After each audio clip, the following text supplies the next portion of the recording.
Chapter 55. Mr. Solomon Pell, assisted by a select committee of coachmen, arranges the affairs of the elder Mr. Weller. "Samuel," said Mr. Weller, accosting his son on the morning after the funeral, "I've found it, Sammy. I thought it was there." "Thought what was where? Thought what was there?" inquired Sam. "Your mother-in-law's will, Sammy," replied Mr. Weller, "in virtue of which them arrangements is to be made as I told you on last night respecting the funds." "What, she didn't tell you where it was?" inquired Sam. "Not a bit on it, Sammy," replied Mr. Weller.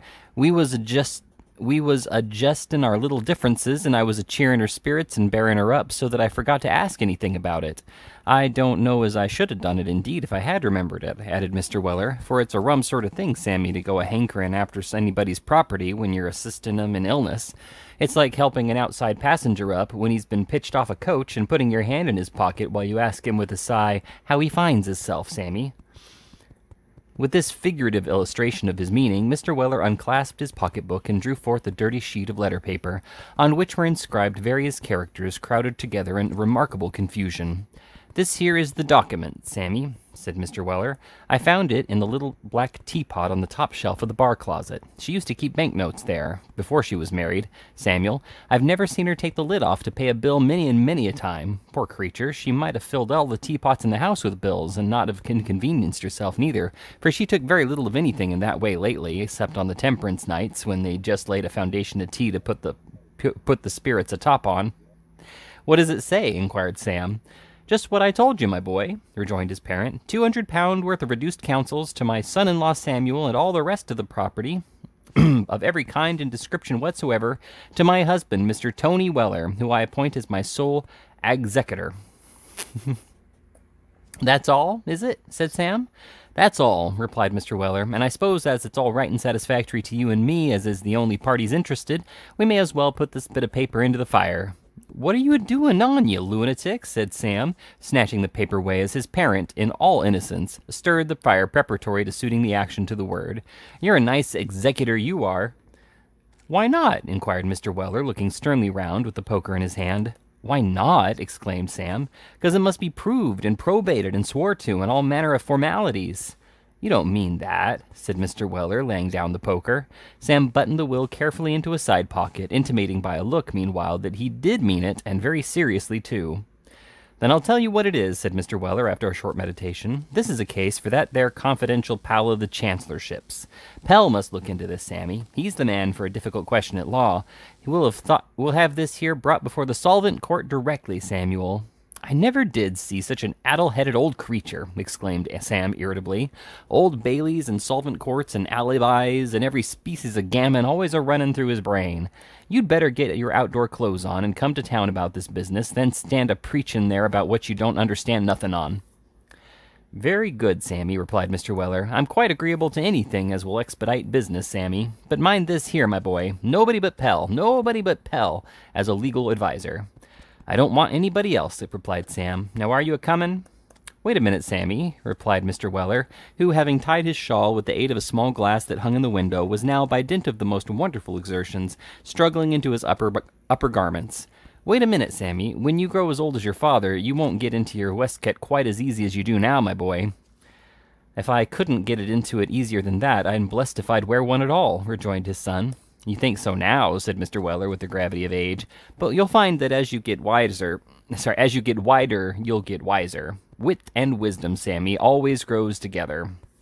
As Mr. Weller delivered this infallible maxim, the result of many years' personal experience and observation, he contrived by a dexterous twist of his body to get the bottom button of his coat to perform its office.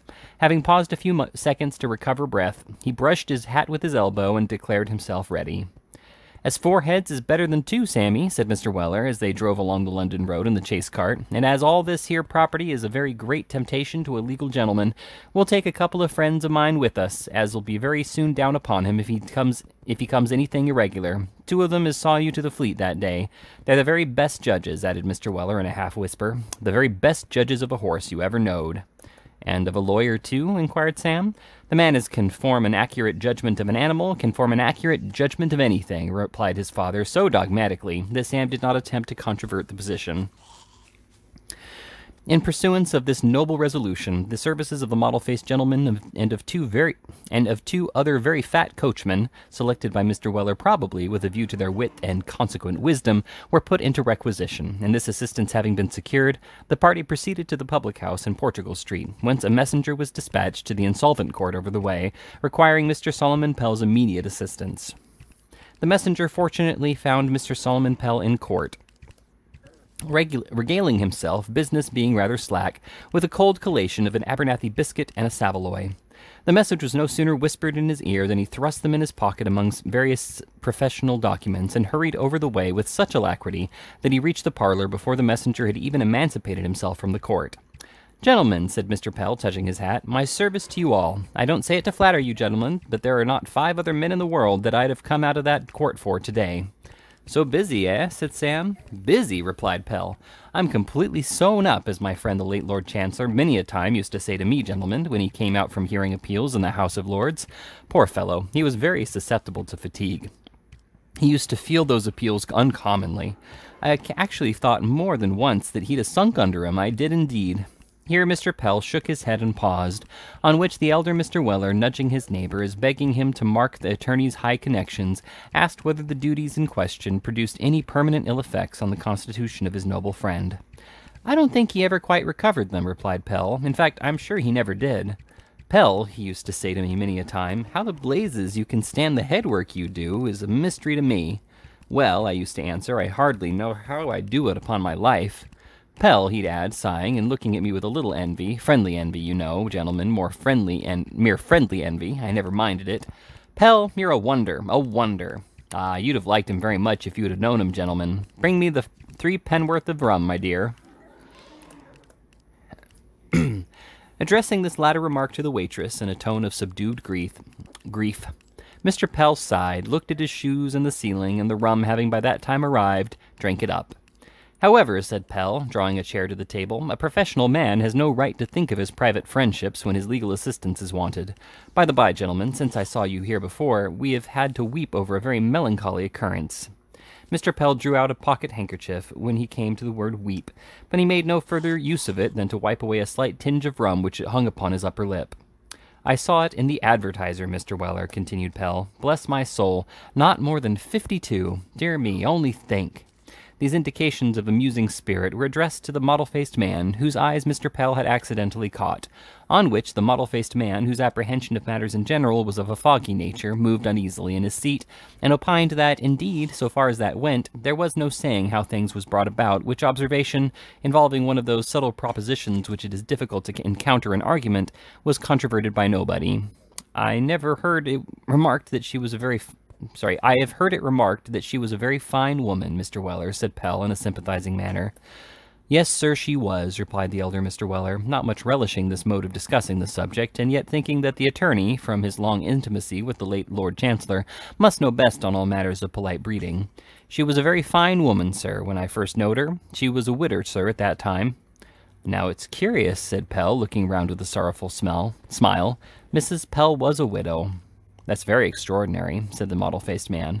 "Well, it is a curious coincidence," said Pell. "Not at all," gruffly remarked the elder Mr. Weller. "More widows is married than single women." very good," said Pell. "You're quite right, Mr. Weller. Mrs. Pell was a very elegant and accomplished woman. Her manners were the theme of universal admiration in our neighborhood.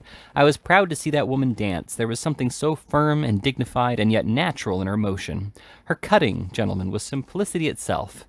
Ah, well, well. Excuse my asking the question, Mr. Samuel," continued the attorney in a lower voice. "Was your mother-in-law tall?" "Not very," replied Sam. "Mrs. Pell was a tall figure," said Pell. "A splendid woman, with a noble shape and a nose, gentlemen, formed to command and to be majestic. She was very much attached to me, very much, highly connected, too. Her mother's brother, gentlemen, failed for £800 as a law stationer." "Well," said Mr. Weller, who had grown rather restless during this discussion, "with regard to business—" The word was music to Pell's ears. He had been revolving in his mind whether any business was to be transacted, or whether he had been merely invited to partake of a glass of brandy and water, or a bowl of punch, or any similar professional compliment, and now the doubt was set at rest without his appearing at all eager for its solution. His eyes glistened as he laid his hat on the table and said, "What is the business upon which, either of these gentlemen wish to go through the court?" We require an arrest. A friendly arrest will do, you know. We are all friends here, I suppose. Give me the document, Sammy, said Mr. Weller, taking the will from his son, who appeared to enjoy the interview amazingly. What we require, sir, is a probe of this here. Probate, my dear sir, probate, said Pell. Well, sir, replied Mr. Weller sharply, probe and probate, it's very much the same. If you don't understand what I mean, sir, I dare say I can find them as does. No offense, I hope, Mr. Weller, said Pell meekly. You are the executor, I see, he added, casting his eyes over the paper. I am, sir, replied Mr. Weller. These other gentlemen, I presume, are legatees, are they? Inquired Pell with a congratulatory smile. Sammy is a legatees, is a leg at ease, replied Mr. Weller. These other gentlemen is friends of mine, just come to see fair, a kind of umpires. Oh, said Pell, very good. I have no objections, I'm sure. I shall want a matter of £5 of you before I begin. Ha ha ha. It being decided by the committee that the £5 might be advanced, Mr. Weller produced that sum, after which a long consultation about nothing particular took place, in the course whereof Mr. Pell demonstrated to the perfect satisfaction of the gentleman who saw fair that unless the management of the business had been entrusted to him, it must all have gone wrong, for reasons not clearly made out, but no doubt sufficient. This important point being dispatched, Mr. Pell refreshed himself with 3 chops in liquids both malt and spirituous, at the expense of the estate, and then they all went away to the Doctor's Commons. The next day there was another visit to Doctor's Commons, and a great to-do with an attesting hostler, who, being inebriated, declined swearing anything but profane oaths, to the great scandal of a proctor and surrogate. Next week there were more visits to Doctor's Commons, and there was a visit to the Legacy Duty Office besides, and there were treaties entered into for the disposal of the lease and business and ratifications of the same, and inventories to be made out, and lunches to be taken, and dinners to be eaten, and so many profitable things to be done, and such a mass of papers accumulated that Mr. Solomon Pell, and the boy, and the blue bag to boot, all got so stout that scarcely anybody would have known them for the same man, boy, and bag that had loitered around about Portugal Street a few days before. At length, all these weighty matters being arranged, a day was fixed for selling out and transferring the stock, and of waiting with that view upon Wilkins Flasher, Esquire, stockbroker, of somewhere near the bank, who had been recommended by Mr. Solomon Pell for the purpose. It was a kind of festive occasion, and the parties were attired accordingly. Mr. Weller's tops were newly cleaned, and his dress was arranged with peculiar care. The mottle-faced gentleman wore at his buttonhole a full-sized dahlia with several leaves, and the coat of his 2 friends were adorned with nosegays of laurel and other evergreens. All 3 were habited in strict holiday costume, that is to say, they were wrapped up to the chins, and wore as many clothes as possible, which is and has been a stage-coachman's idea of full dress ever since stagecoaches were invented. Mr. Pell was waiting at the usual place of meeting at the appointed time. Even he wore a pair of gloves and a clean shirt, much frayed at the collar and wristbands by frequent washings. 1:45, said Pell, looking at the parlor clock. If we are with Mr. Flasher at 1:15, we shall just hit the best time. What should you say to a drop of beer, gentlemen? Suggested the mottle-faced man. And a little bit of cold beef, said the second coachman, or an oyster, added the third, who was a horse gentleman, supported by very round legs. Hear, hear, said Pell, to congratulate Mr. Weller on his coming into possession of his property, eh? Ha ha. I'm quite agreeable, gentlemen, answered Mr. Weller. Sammy, pull the bell. Sammy complied, and the porter, cold beef, and oysters being promptly produced, the lunch was done ample justice to. Where everybody took so active a part, it is almost invidious to make a distinction, but if one individual evinced greater powers than another, it was the coachman with the hoarse voice, who took an imperial pint of vinegar with his oysters without betraying the least emotion. Mr. Pell, sir, said the elder Mr. Weller, stirring a glass of brandy and water, of which one was placed before every gentleman when the oyster shells were removed. Mr. Pell, sir, it was my intention to have proposed the funds on this occasion, but Samuel has whispered to me— Here Mr. Samuel Weller, who had silently eaten his oysters with tranquil smiles, cried, Here, in a very loud voice. Has whispered to me, resumed his father, that it would be better to devote the liquor to wishing you success and prosperity, and thanking you for the manner in which you've brought this here business through. Here's your health, sir. Hold hard there, interposed the mottled-faced gentleman with sudden energy. Your eyes on me, gentlemen. Saying this, the mottle-faced gentleman rose, as did the other gentleman. The mottle-faced gentleman reviewed the company and slowly lifted his hand, upon which every man, including him of the mottled countenance, drew a long breath and lifted his tumbler to his lips. In one instant, In one instant, the mottle-faced gentleman depressed his hand again, and every glass was set down empty. It is impossible to describe the thrilling effect produced by this striking ceremony. At once dignified, solemn, and impressive, it combined every element of grandeur. "Well, gentlemen," said Mr. Pell, "all I can say is that such marks of confidence must be very gratifying to a professional man. I don't wish to say anything that might appear egotistical, gentlemen, but I'm very glad for your own sakes that you came to me. That's all. If you had gone to any low member of the profession, it's my firm conviction, and I assure you of it as a fact, that you would have found yourselves in Queer Street before this. I could have wished my noble friend had been alive to have seen my management of this case. I don't say it out of terms very cheap and reasonable.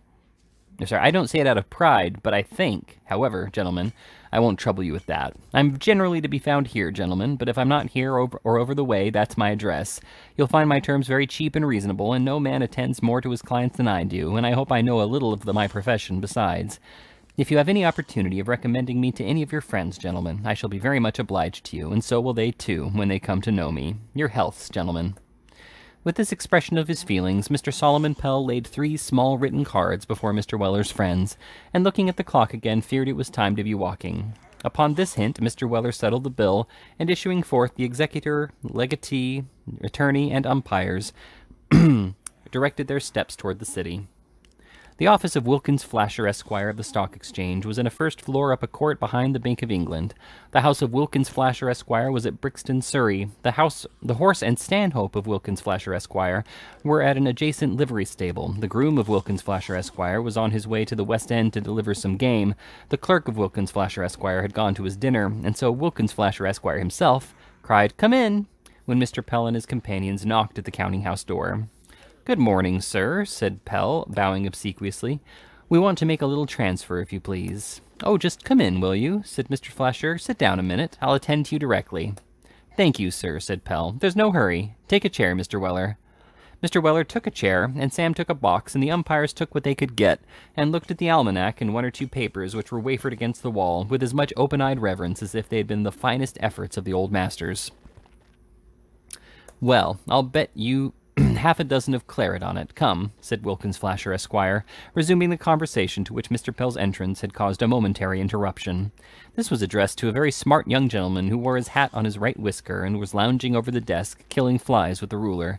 Wilkins Flasher, Esquire, was balancing himself on 2 legs of an office stool, spearing a wafer box with a penknife, which he dropped every now and then with great dexterity into the very center of a small red wafer that was stuck outside. Both gentlemen had very open waistcoats and very rolling collars, and very small boots, and very big rings, and very little watches, and very large guard chains, and symmetrical inexpressibles, and scented pocket handkerchiefs. "I never bet half a dozen," said the other gentleman. "I'll take a dozen."